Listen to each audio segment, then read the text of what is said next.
జై శ్రీరామ్. తండ్రి మాటను జవదాటని కుమారుడు, సోదరులకు ఆదర్శమైన అన్న, ప్రజల కోసం త్యాగం చేసిన రాజు. ఇదే శ్రీరాముడు.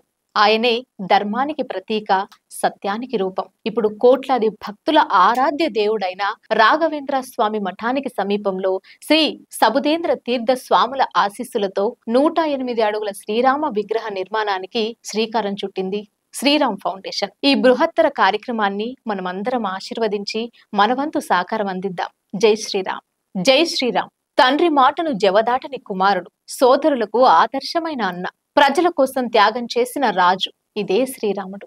ఆయనే ధర్మానికి ప్రతీక, సత్యానికి రూపం. ఇప్పుడు కోట్లాది భక్తుల ఆరాధ్య దేవుడైన రాఘవేంద్ర స్వామి మఠానికి సమీపంలో శ్రీ సబుదేంద్ర తీర్థ స్వాముల ఆశీస్సులతో 108 అడుగుల శ్రీరామ విగ్రహ నిర్మాణానికి శ్రీకారం చుట్టింది శ్రీరామ్ ఫౌండేషన్. ఈ బృహత్తర కార్యక్రమాన్ని మనమందరం ఆశీర్వదించి మనవంతు సహకారం అందిద్దాం.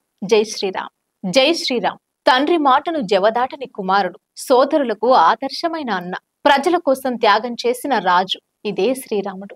ఆయనే ధర్మానికి ప్రతీక, సత్యానికి రూపం. ఇప్పుడు కోట్లాది భక్తుల ఆరాధ్య దేవుడైన రాఘవేంద్ర స్వామి మఠానికి సమీపంలో శ్రీ సబుదేంద్ర తీర్థ స్వాముల ఆశీస్సులతో 108 అడుగుల శ్రీరామ విగ్రహ నిర్మాణానికి శ్రీకారం చుట్టింది శ్రీరామ్ ఫౌండేషన్. ఈ బృహత్తర కార్యక్రమాన్ని మనమందరం ఆశీర్వదించి మనవంతు సహకారం అందిద్దాం.